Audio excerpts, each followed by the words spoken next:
All righty. So Vince, no obscene words, no unnecessary political statements. Okay, Vince. Without further ado, let me introduce, hi, I'm Dr. Tashima, professor here of psychology at HPU, and thank you so much for joining us for today's symposium. I would like to introduce our speaker, Dr. Jim Spira. Dr. Spira got his doctorate in counseling psychology and his master's in public health. He's an MPH as well from the University of California, Berkeley. Yeah, he got his postdoc fellowship from the Department of Psychiatry at Stanford University's School of Medicine. Wow. He is, whoa, okay, ooh, nice. Hey, that's good to hear. A little wow in the background. He's been on the faculties at Duke University, University of California, and at UH. And he has served as a director for the U.S. Department of Veterans Affairs National Center for PTSD. Yeah. His areas of clinical and research expertise include military veterans work, health psychology, and forensic psychology. Alrighty, he's been a past president of the Hawaii Psychological Association, and he's currently an associate professor of psychology here at HPU, and he is the director of our PsyD program, yeah, which launched this fall 2020. Without further ado, let's hear for Dr. Spira. Thank you for the great applause, Vince, and an introduction. That's what I do best. I'll take whatever I can get. Anyway, That's thank you all for taking time out of your busy schedule to join us. So, you know, it's interesting, given that background that you heard, you might be surprised that I'm decided to present today on the topic that I chose to present on, attachment disorder, kind of thought to be somewhat of a psychodynamic perspective. I'm board certified in health psychology. I do forensic psychology, kind of more of a upfront matter of fact guy. So why would I want to present on this topic? Well, because in my years of clinical practice, I've found that I need help.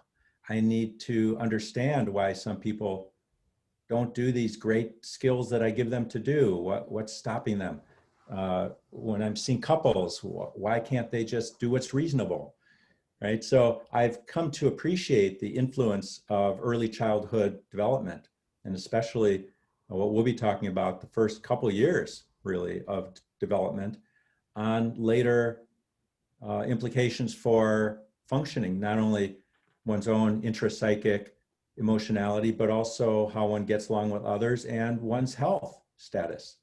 I've actually been I was sort of skeptical when I first started seeing this literature some 20-some years ago, but the literature is so powerful and really comprehensive that I felt I needed to better understand it. So I used this opportunity for me to really pull things together to better understand what this is all about, and hope to share that with you.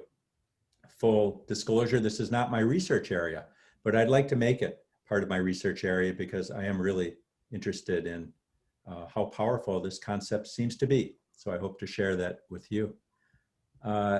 You can put anything in chat that you like after you get done. Those of you who need to let your instructors know that you're doing this for credit. But if you have any questions along the way, please feel free to chat. I'll have time at the end for us to have a discussion, because that's really, I think, what this should be about. Me just putting out teasers for you to think about and then discuss what the implications might be for clinical work, for research, for just understanding how we work in terms of our cognitive and health and emotional development.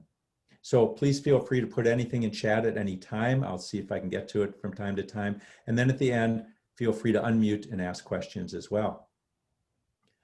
So I will share screen at this point. It's always magic for me how these things work. And let me see if I can make this bigger for you all.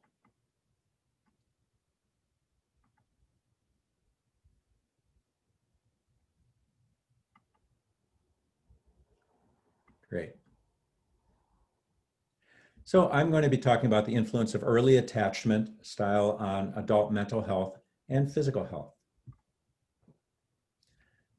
And yeah, why do psychologists, traditionally say, how did you get along with your mother? right? And we're going to be talking about, is that just kind of a funny joke, or how important is that to try and understand? So in general, what is attachment? We can say it's the emotional connection one has with others, primarily developed in childhood with our primary caregiver or givers, which influences the relationships we have throughout our life. Relationships both with ourselves, with others, and really our attitude toward the world in general. You can think about it. If you were raised in a situation where you loved and cared for, you can think the world is generally a safe place that will be there for you when you need it. If you were raised in a more hostile environment where you would cry and no one was there for you, you might learn to feel somewhat anxious that the world may not always be there, and you might be desperate to get that kind of help throughout your life. Or you might just give up with a kind of learned helplessness, right? So we're going to be looking at these kind of things and how that affects one throughout one's life.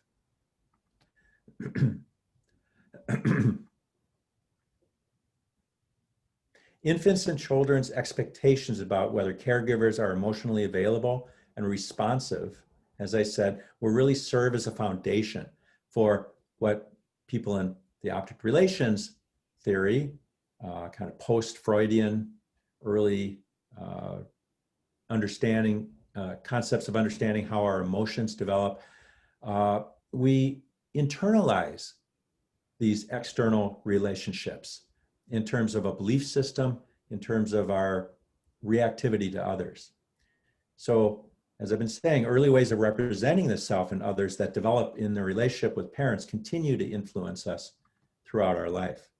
And a huge literature has developed showing that attachment styles from infancy continue through the school years, into adolescence, and into adulthood. And by the way, I'm going to be throwing out a lot of references, a lot of data. You will not be tested on this at the end, but I do have a large reference list, and it's part of this PowerPoint. If you're really interested in this subject, I'd be happy to send the PowerPoint to you. Just email me at jspira@hpu.edu, and I'd be happy to send this to you. Oh, excuse me, Dr. Spira, not meaning to interrupt you, but maybe to make things easier for you. Hey, Andy, Dr. Spira can put an attachment and send it to everyone in the chat, right? Oh, man. Maybe. I can try that. Okay, okay. Don't mean to I know interrupt. it works on Teams, but let me try that at the end. Before you log off, I'll try and do that. Okay, thank you. Send it as long as it's you could put a link in there. I don't, oh yeah, no, you can insert a file in the chat. Yep. Try and do that, right? Hey, thanks, Good. guys. Thank you. Sorry for the interruption. No, that's okay. What I'll do is I'll have our department chair talk about something really intelligent later, and while he's doing that, I'll put it in. So, Oh, that's me. Oh, damn. Well, I'll come up with something. Thank you. So the historical roots for attachment theory are very clearly rooted in object relations theory. That's an extension of and a reaction to, and I really think an evolution from psychoanalysis. Rather than viewing a person's emotional development in terms of oral, anal, phallic drives in light of these internal structures of id, ego, superego, etc., object relations tries to appreciate the relationship between the child and the external attachment figure for emotional development. So rather than seeing it as something we're born with, that's a drive, we're born with the capacity to bond and to love and to learn. And that is what the emphasis is in object relations. Some of the key figures there are Adler, who was big in the 1920s and 30s. He broke from Freud in emphasizing interpersonal relations rather than internal drives. Therapy, for example, included face-to-face to develop an equal relationship with someone. Mahler, in more of the 30s and 40s, emphasized the importance of early childhood relations with the parents as well, internalizing the good parent. She was still very much influenced by the psychoanalytic idea of these internalized kind of constructs. So she talked a lot about internalizing this relationship with my mother or my father, the good parent, internalizing that to make it your own. If I bond well with another person, then I feel comfortable. I internalize that good comfort and I take that comfort with me wherever I go. That's when things work well. And you can idealize, we get this internalized, idealized good self that then you project that onto the world. It's fairly, a safe, nice world. However, if things don't work that well, if you have an alcoholic parent that's abusive or a neglectful parent that doesn't come when you cry, doesn't care when you fall, then we still have this desire to bond, but it's not being satisfied. So then we start to resent that. We resent what's missing and we actually internalize that kind of bad parent into us. And so we have this good parent, bad parent, and that's what's called sometimes splitting on inpatient units. Or when you're working with borderline personality disorder, you may have heard the term splitting before, and that comes from this approach. Then getting more toward really object or attachment theory, a little more closely, Melanie Klein, her object relations talked about the interaction individuals have with others, how those interactions are internalized, and how they affect one's psychological framework. This then led to Donald Fairbairn, one of my favorite people. He talked about how we incorporate the negative into us and try and control it. And often we replay the past over and over, like it's some vignette, some theater in our mind. We play it over and over in order to hope for a better outcome. So we have the desire to have a good parent, to bond, to be close, to be intimate. That's what we're made to do. But if we don't get that, if we instead get some abusive parenting or neglectful parenting, we still crave that, and we might be trying to, replay the bad parenting over and over. We might find the bad partner or an abusive partner in hopes that it'll redo what we had with our parents. That's Fairbairn's theory. And then Margaret Mahler in the 50s and 60s up through the 70s started talking about, beyond that initial bonding phase, how we individuate, how we separate the terrible twos as a really important developmental phase, that healthy separation where one incorporates the healthy parental support into oneself. And then sometimes there's unhealthy separation where one's unable to incorporate that healthy parent. Maybe they're not so supportive.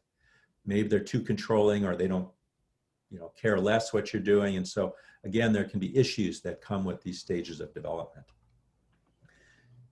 Now, let's transition now to early attachment theory.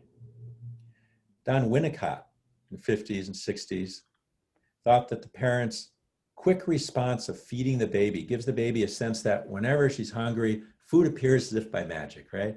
And to feel this powerful, Winnicott thought, allow the baby to feel confident, curious, calm, supported, without having to invest a lot of energy into being scared or defensive about the world. And that sense of confidence is a really healthy thing to do. And Mary Ainsworth took off from that and started looking at, well, what happens when kids are separated from their parents? And she would actually do little experiments where she would separate the kids from the parents and watch their reactions. She worked with John Bowlby, who we'll spend a lot of time talking about in England. Erik Erikson, you probably have heard about his 8 stages of psychosocial development, including the first 3, which I want to highlight here: trust versus mistrust in infancy, then autonomy, that individuation, that separation versus shame and doubt, and then 3 to 5 years, the initiative versus guilt. So we're going to turn now to straight up attachment theory, which is what John Bowlby is mostly known for. He did some interesting studies with his colleagues in daycare centers. He would do what I call naturalistic research, just observing, much like Piaget observed his kids playing and developed his beautiful theory of cognitive development from just watching his kids play. Bowlby watched what happened when kids were dropped off at daycare. And he noticed there was differences in reactions that he saw clustered into 3 different types of, generally, clusters. One was what he called secure attachment style, where kids were dropped off. They said, bye, mommy, and said, mommy, come look, this is what I'm going to play with today. And yeah, let me show you the blocks.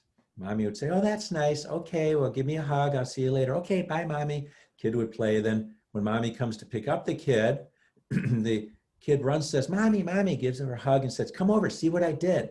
See what I did, mommy? Yeah, that's great. Okay, let's put it away and go, okay. And then kid goes. Sounds good. Every parent's dream, right? But there were other kids who were not quite so dreamlike. The mom would come and drop them off, and the kid, and this is not day one of daycare, this is well into it, maybe day 40, 60, 90. They drop off the kids, but the kids would glom on to the mother's leg, wouldn't let the mother leave, would cry, no, don't go, don't go. Mother would have to pry the kid away, go here. The daycare support person would have to take the kid and say, come over here. The kid would cry, be worried, keep looking, where's mommy? Then sit down and play. And then the kid would play, but be a little sullen. And then the kid would probably adapt all right, do well. And then when mommy comes, the kid runs and grabs mommy, mommy, mommy, mommy. What did you do? I don't care. Let's go home. Let's go home. Really kind of that insecure, anxious attachment is what that was called. And then we'll cling to the mom even when they get home for a while before starting to relax, feel safe that mommy's not going anywhere, and then, okay, be able to individuate a little bit at home. But then the next day comes and mommy's going to leave me again. A lot of anxiety about that separation. And then there was a third cluster that he noticed, which was mom would bring the kid, sit the kid down, kid would sit down, start playing with blocks. Bye, I'll see you later. Yeah, whatever. Or the equivalent for a 3-year-old or 2-year-old. And kid would play with the blocks. The mom would come back and say, hi, how are you doing? Oh, hi, mom. Yeah, fine. Playing with the blocks. Time to go. Okay, let's go. And really not care much, not have much of an emotional reaction, kind of blunted, called avoidant. It's an insecure type, but so wounded that they learn a kind of, it doesn't matter. They just blunt, avoid, numb out. Later, around 2000 or so, there was observed that there was a mixed type, more of an unresolved type that's a bit anxious and avoidant, going back and forth, can't quite make up their mind, more hectic, chaotic. Interestingly, just kind of a side note for you clinicians, there's some indication that children of borderline personality disorder tend to be of this mixed type. So let's look at these phases. We're going to look at 3 phases, but we're going to really focus more on this first one. We'll come back to this first one for the rest of the talk. Bonding and attachment. Again, Bowlby's description of incorporating this relationship, this external object, into oneself to be able to initially be soothed by the other. I'm hungry, the milk is there. I'm, uncomfortable, my diaper's changed. I want to be held, I cry, I'm held. That's nice. And then after a while, you tend to be able to do that for yourself, whether it's sucking on the thumb, playing with your blankie, pacifier, playing with a toy, playing with a friend, doing well at school, whatever helps you feel comfortable. You've been able to incorporate that into yourself. But things can also not go so well. Sometimes there's over-soothing. The mother doesn't let the kid individuate or learn how to soothe themselves. The child doesn't learn how to tolerate any distress at all and learn to self-soothe. And problems can come from that. You can undersoothe. Kid cries and you just don't go up there. And I think, who was it in the 50s? There was this theory, let the kids cry, they'll learn how to soothe themselves. I don't think that was Spock, but someone in the 50s was doing a lot of that. But I think nowadays we think a healthy balance is really good. And I think a lot of what we know now comes from Bowlby's work on attachment. So if you undersoothe, you can imagine how a kid just kind of learns either to be anxious, when is mommy coming? When is mommy coming? Or just finally blunt it down and not really care. Was it Bowen? Was it Bowen? Bowen method of self-soothing? Just let them cry? Let him cry. It might have been Bowen, and there was some other doctor that was famous then too, but yeah, I'll have to look that up. We should do a study, a naturalistic study of people who did the Spock technique or the Bowen technique and see where they are today. They're probably professors of psychology. I won't say which of those. But. So in the second phase, usually from about 18 months to 2 years, the individuation, where you form your self-image. Again, if it goes well, the comfortable self develops a sense of self separate from the nurturing object with a sense of agency. I can do, power, self-efficacy, I'm able to do. And that's when the parent lets the kid say no to some things, lets the kid have a choice. I mean, we know as parents, you give the kid an illusion of choice. Would you rather eat peas or carrots tonight? Oh, I want peas. See, I'm powerful, I can choose, till they catch on later. But you know, a good parent will give them a sense of choice, let them say no to certain things, but also have clear limits where safety is concerned. That's when it goes well. If it's too constraining and they don't get any choice, that can lead to problems. If there's not any constraints at all, that clearly can lead to problems too. And we have a diagnostic term for that. They're called millennials. Nah, just kidding. I have 3 millennials, so. I'm a millennial. They don't have to get feedback for this talk, do they? I don't, anyway. No. Then transitioning about after age 3 to about 5, again, using Erickson's kind of stages, to exploration of the world. Again, when things go well, the child has a comfortable sense of self, can explore the world now, good sense of comfortable sense of self with stages 1 and 2, can start to explore the world with that, trying out new things. But no, the parents are there watching, so they have a bit of a tether that lets them go out, try things. But if they need to run back or get help, they can, right? So that's good.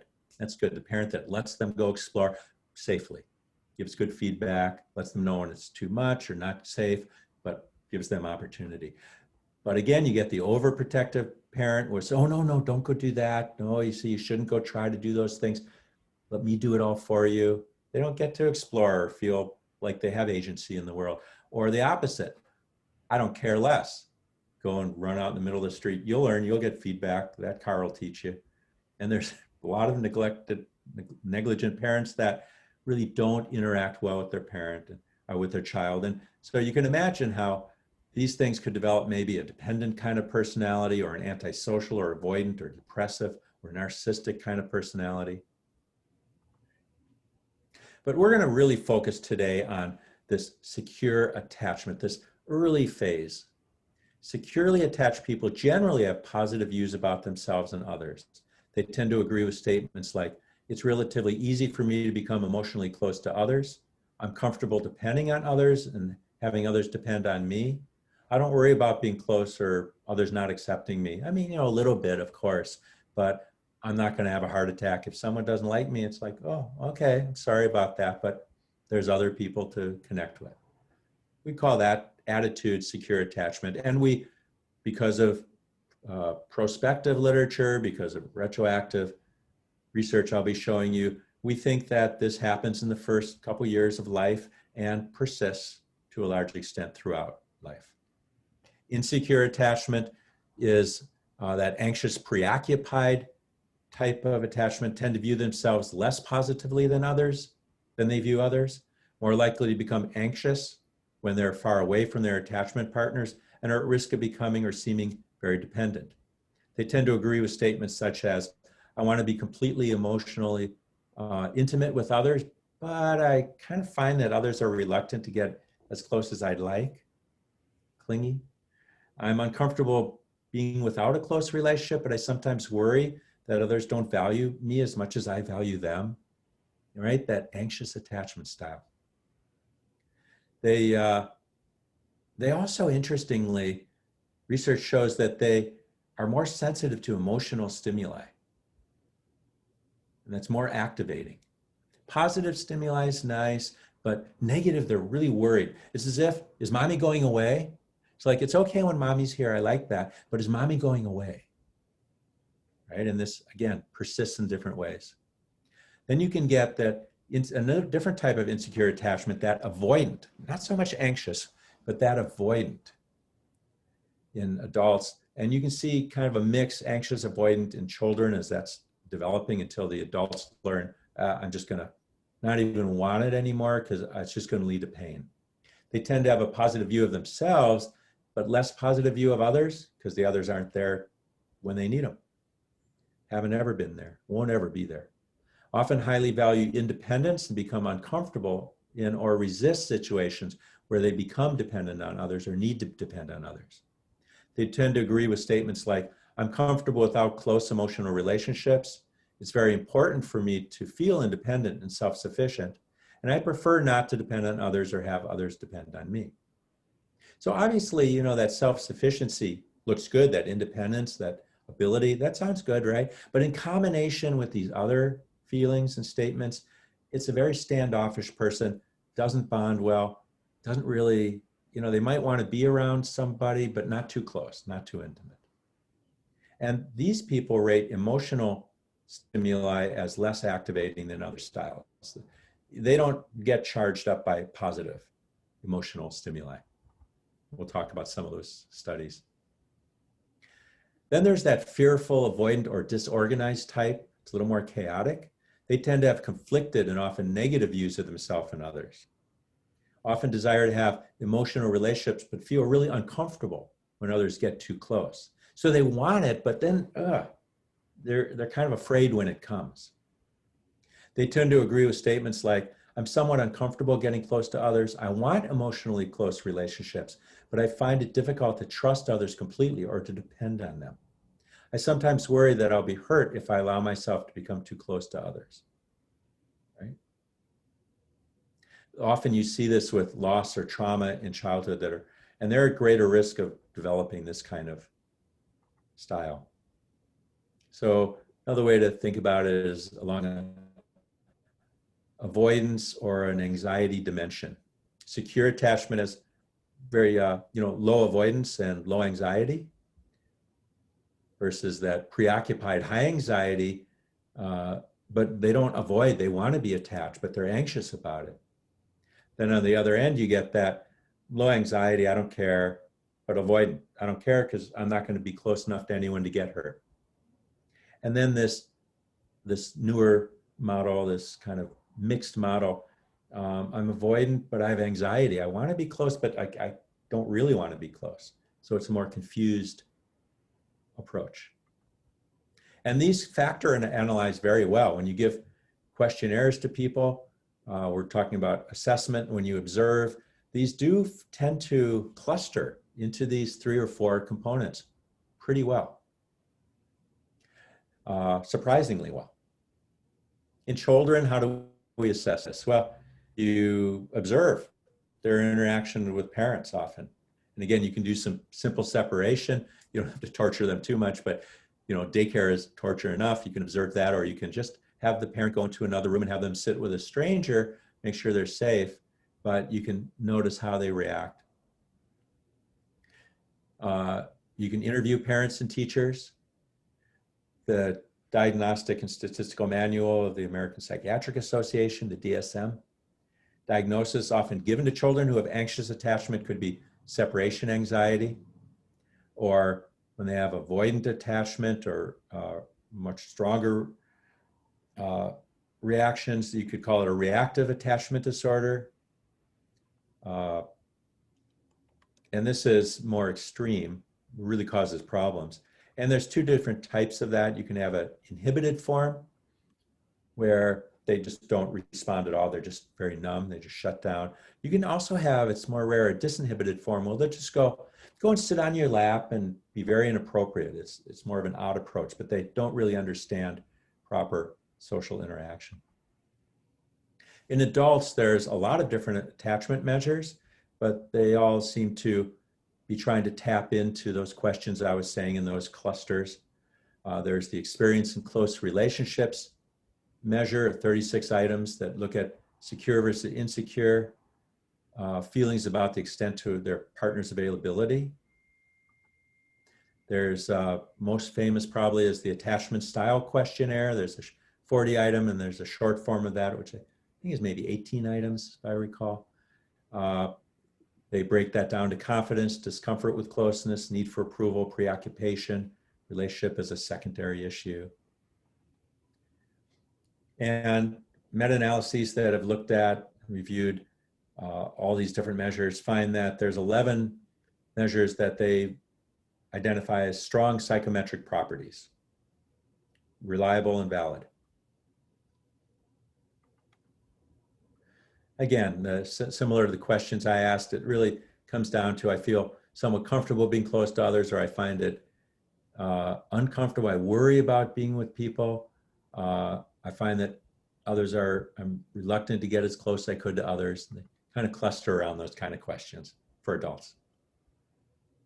How common are these things, these different types of attachment styles? Well, in a really nice series of studies, and I don't know if you recognize any of these names, but certainly Ron Kessler, he's my personal hero. He's probably the most famous psychiatric, psychosocial epidemiologist ever. And he did a study with 8,100 subjects a few years back, looked at the distribution of attachment styles, and he found, similar to what had been found in other studies, that most people have secure attachment. That's good news for us living in society. But there was about a quarter of people had avoidance styles, and about 11% had this anxious style of attachment. He found that childhood adversities of an interpersonal nature were strongly related to insecure adult attachment. We'll look at some of that data. And that various types of adult psychopathologies and personality traits were also strongly related. And we'll look at that. I don't know if you can actually see this much, but I'll just review it briefly for you. One of their tables from this study. So the question is that we have to ask, how do we know that childhood adversity, childhood trauma is associated with adult style? Well, here's some indication. He looked at different traumatic events that occurred in childhood and saw, is that associated with avoidant or anxious or secure attachment? And lo and behold, he found very clearly that, or they found very clearly that the more traumatic, like assault, physical abuse, neglect, threat with weapons, etc., was very strongly negatively related. So the less that happened, the more secure the attachment. But the more that happened, the more anxious and avoidant the attachment styles. When the parent had some psychopathology, depression, anxiety, substance abuse, suicidal behavior, antisocial behavior, again, clearly clustered with anxious and avoidance styles. Why does this happen? Well, there's some interesting models looking at the effects of insecure type attachment on one's brain and body. There's indications that this is so stressful in a kid that cortisol production, these stress catecholamines like adrenaline, are highly produced. And we know when you have a lot of that surging, it suppresses immunity. The cellular immunity are those T cells and B cells that float around that identify viruses and other agents that come into your body, the ability to fight off colds and flus. And we know that stress in general can lead to susceptibility, especially cellular immunity. Social supports and serotonin transporter gene modulation seems to be expressed, and it's been associated with attachment problems as well. There's changes in the hippocampus of children witnessing parental violence. Interesting studies over the last 5-6 years where just even if the kid isn't directly attacked, seeing violence among the parents, even verbal violence when the parents are yelling at each other, not just once or twice, but fairly consistently in front of the kids. To an infant, their limbic system, the emotional part of the brain, and that part of the brain that is associated with events, especially important events, seems to shrink. Morphologically, the size of the limbic system seems to shrink. And other different brain systems associated with emotions and transmitting those pathways up to the prefrontal cortex, to our consciousness and our planning and organization. Other models of how this can occur that I'm not going to take the time to go into, but suffice it to say that when there's perceived threat, our limbic system puts out a lot of stress hormones that then arouse us to get anxious or to avoid, and that can definitely affect our brain functioning.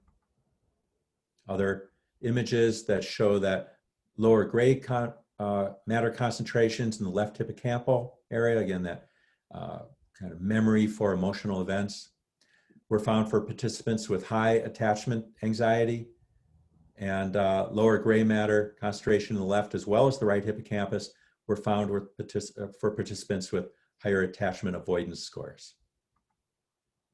And again, similar type of things.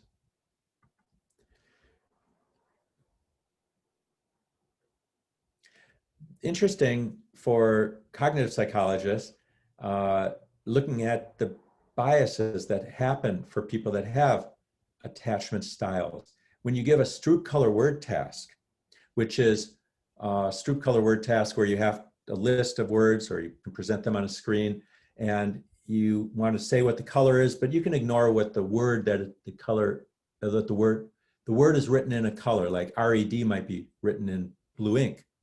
You just say the color of the ink, but you ignore the word. But if you have anxious attachment and those are emotionally charged words, you can't avoid that as much. You're drawn to it. But if you have avoidant attachment style, you tend to ignore it more.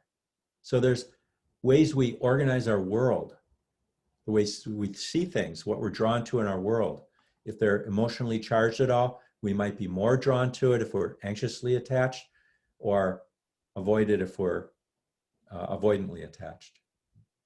And we find that secure attachment is associated with more internal locus of control, more empathic capacity for others, better mental and physical health, better relationship satisfaction, and less reactivity to mild threats, and more reward satisfaction, the way things should be. However, anxious attachment is associated with more external locus of control, worse relationship satisfaction and stability, fears of loss of relationships, stays even when relationships unhealthy, more reactivity to mild threat and less reward satisfaction, worse mental and physical health, more anxiety and panic attacks, more depression, more eating disorders, more tendency to have PTSD. Two people can be in the same situation. One person will get PTSD, the other won't. More tendency to develop borderline personality disorder, and worse surgical outcomes and recovery. Avoidant attachment as well, associated with less empathic capacity, increased difficulty being able to even tap in and describe one's emotions, understand, recognize one's emotions. Worse mental and physical health, again, PTSD, tendency toward antisocial personality, avoidant personality disorder, worse recovery from back surgery, bariatric surgeries, worse relationship satisfaction, etc. More reactivity to mild threat. And interestingly, look at these personality characteristics that have been found. You see that there's, in secure attachment, you have good self-esteem, good internal locus of control. I have control over my life.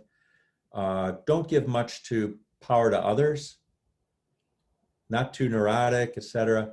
But avoidant and anxious attachment has low self-esteem, external locus of control more, gives more to others, is more neurotic, more introverted, not so open to new experiences, more prone to mood disorders, right? Positively associated with depression, anxiety, PTSD, phobias, substance use, even psychosis, interestingly. Maybe they're, if people are genetically prone, this is enough to push them into it faster. Attachment style and physical health, an N of 4,600 subjects with a national comorbidity study replication, survey replication. Those with avoidant and anxious attachment style are more likely to have back and neck problems, headaches, chronic pain in general, diabetes, hypertension.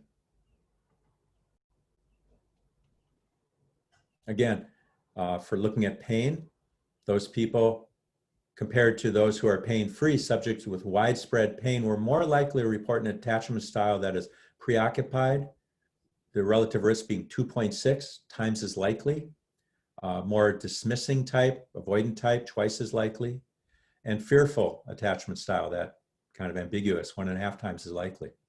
And among chronic widespread pain subjects, insecure attachment was associated with number of pain sites as well. Almost 3 times as many people reported pain that were of dismissive, avoidant reaction type, and twice as many that were preoccupied. Excuse me, Dr. Spira, sorry to interrupt. We got about maybe a little less than 15 minutes left in our scheduled time. I just wanted to notify you of that in case you wanted to set aside a little time for Q&A.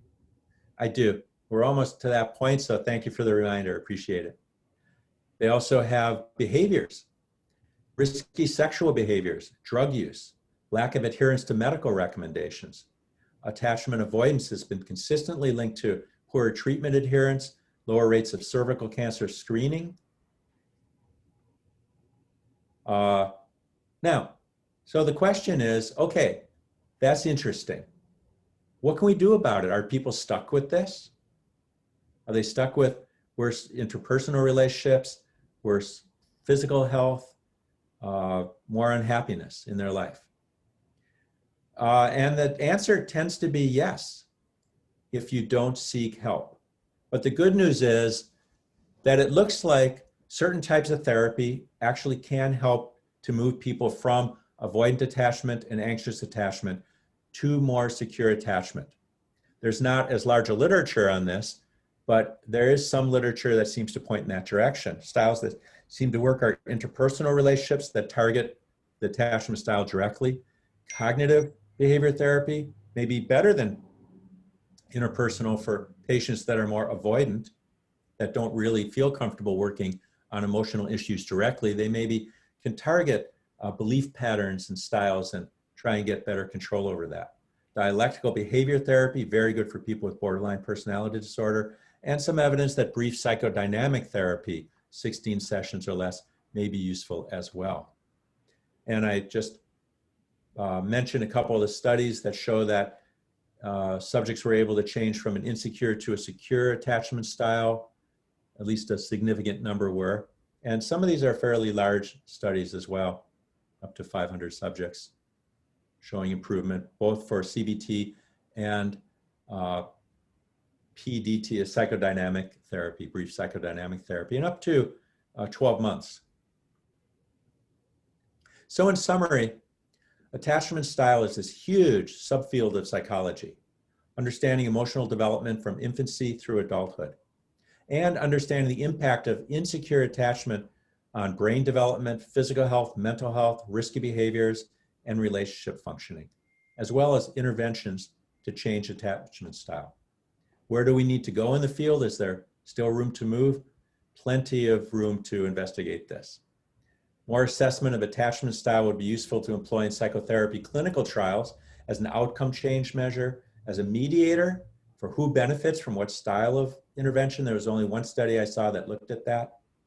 Possibly as a determinant of what type of treatment to employ.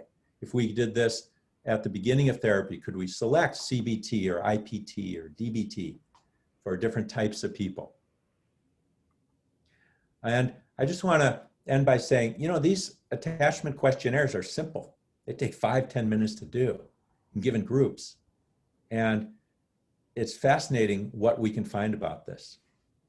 So that's where I want to leave things, but let me see, I know that some of you have asked questions, so let me try and pull up the chats.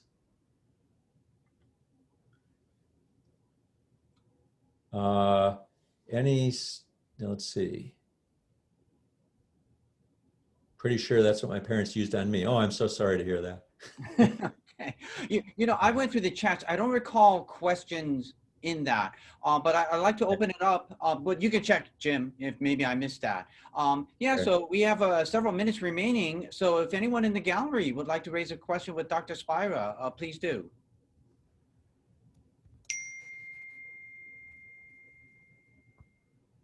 And just unmute Yeah. if you like.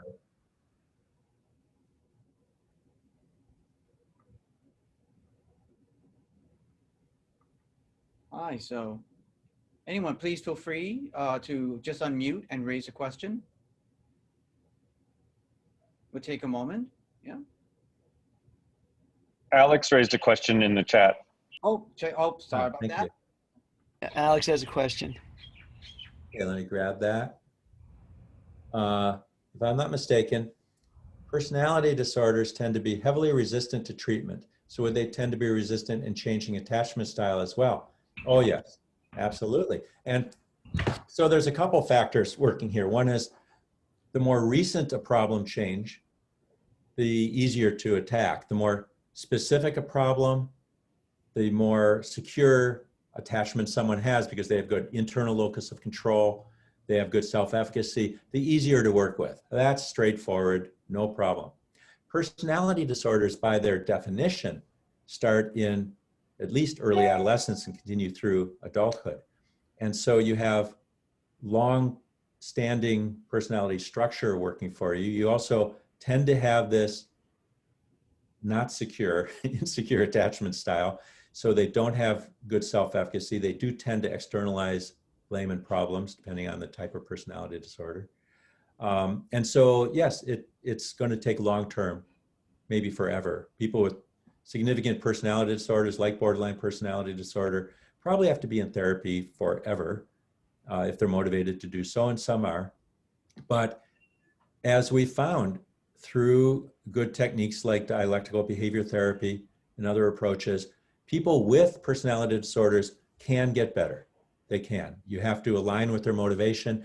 You have to shift them from blaming others for their problems. I mean, they can recognize what happened, but they have to understand that they're the ones that need to now be able to feel self-comforting, be able to have a sense of themselves, be able to explore the world. And the therapist can align with them to kind of reparent in a way.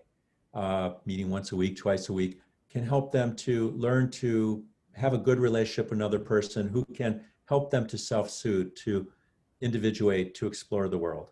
And that's usually the approach that's taken long-term with patients with these personality disorders. But yes, you can get good success with people with personality disorders. Dr. Spira, in the chat, we got a request again for you at some point, if you can, before you leave, insert your email as well as the PowerPoint. Yeah. Sure. I don't see another question, but another question may come up in the chat in a moment. Question, Dr. Spira, the research you just reviewed regarding parenting styles, possible correlates with current, behavioral functioning, and also correlations with brain functioning and so on. Yeah. What would be your response to the therapist who would say, all right, that may exist, right? Let's assume, arguendo, that those relationships exist with the brain or in the past. But what would be your response to the psychotherapist who would say, well, but so what? I mean, in the end, am I not just left really with collecting the data I have now in terms of what the patient is doing behaviorally? And isn't that ultimately what I have to work with? So what help is it to, look at this kind of research with a past that I can change, or at least with my training as a, behaviorist or as a psychologist, I'm not going to be changing brain chemistry or, brain anatomy anytime soon. So what's the advantage? Why? Well, how is this helpful for me? Well, I think it's actually that we can change brain chemistry, but do we have to know that they have some brain alteration in order to change the brain chemistry? Nah, probably not. I mean, I kind of like to know these things. I like to know, for example, I think it's helpful for me to be able to, let me just make sure I can click this in here. Do I just pop it in like a paste? No. Do I put it in as a, Not sure how to put the PowerPoint into the, I'll try to fiddle with that. okay. I Anyway, think you can all install it as a file, Jim, from your computer if you click in the chat to file, and then it gives you options of what type of file. And unfortunately, I'm not seeing file. You mean in the chat? yeah, Let's see file. if you click the chat and then type message to everyone, and then it gives you a little icon for file, and that's where you can insert it. Oh yes, I see. Oh, Sorry, I thanks. had it private by Thanks, mistake. Mr. Wald. Nice. Hi, Dr. Spira. I have a question. Yes, please. I didn't finish the prior one, Vince's. So let me just finish that just quickly. Okay. I think that if we are sensitive to, there it goes. How exciting. Did it go yet, or do I have to press enter? Let me know if you got it. Oh, it's uploading, sorry. For example, the work on the hypothalamic pituitary axis activation, the HPA axis activation. If I know that people are very activated, I mean, you could see that, but it helps me to conceive it from a biopsychosocial perspective. So I might be helping them to work more on a sense of self-soothing first, and then those 3 phases. Before I help them go out and explore the world, I want to make sure they have a sense of being able to calm their nervous system, self-soothe. So it's an outline, it's a perspective that guides me. If I know that they are kind of burned out, if they have an avoidant attachment style and their cortisol system is exhausted and they're non-reactive, again, I might help them with motivation to enjoy positives and to explore the world in terms of trying to get rewards that they've become numb to, have little successes. So to me, yes, you can certainly work with what you see in front of you, but the more we understand about these perspectives, I think it can help give a framework to help guide people a little more clearly. When I was doing just pure CBT and behavioral work with people with borderline personality disorder, I was not having success. When I started applying this framework to people, I was able to be more sensitive to what they would react against, maybe what they needed in terms of these 3 stages of development, helping them learn to get a sense of self-comforting, to get a sense of themselves, to explore. And it was kind of a recapitulation into adulthood that they could do now. So that perspective, I think, really did help me. Thank you, Dr. Spira. Oh, Ms. Gomez. Hi, sorry, I have a cranky 4-month-old here. But so my question, so I'm a high-risk counselor, I'm an HPU alumni. But my question is about the current pandemic. Like, what do you think the future is going to look like for our youth? So like right now, most of my kids I work with have the ancient avoidant type, but they're home alone even more now, and their parents are working. What do you see in the future? Interesting. I think we need to train the parents a lot. There's a style of therapy called PCIT, parent-child interaction therapy, where the therapist used to, in the old days, stand behind a one-way mirror with a bug in the ear and talk to the parent to learn how to attend to, not over-attend, not under-attend, but healthfully attend to the child. Now we can do that through Zoom and Bluetooth devices. And I think that the parents really need to learn how to support the kids, and earlier better. Again, I think by the time you can, any time is better than no time. Any time is better than no time. But the earlier you can start helping parents to appropriately interact with their kids, I think the better it'll be. It's a very stressful time. So that's my current struggle. So most of the kids I work with come from low SES families. So their parents are very absent. And on top of that, a lot of them don't even have the tech support at home. So I'm currently working with, the other agencies, getting them hotspot, technology devices, but that's for the student, but not really helpful for the parents. Absolutely. And anything we can do to be, look, I know we're out of time, but let me just leave you with this.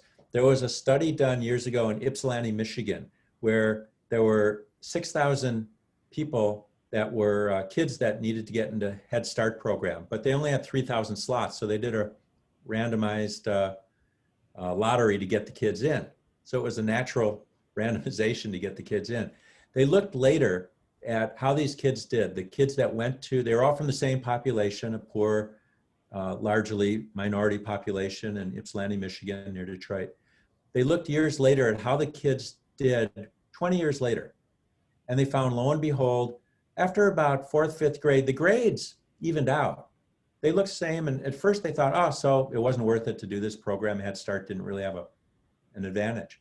But when they looked at what happened by the time they graduated high school, there was a huge difference in those that went to prison, became prostitutes, were in abusive relationships, versus those that succeeded and did well in life and were happy.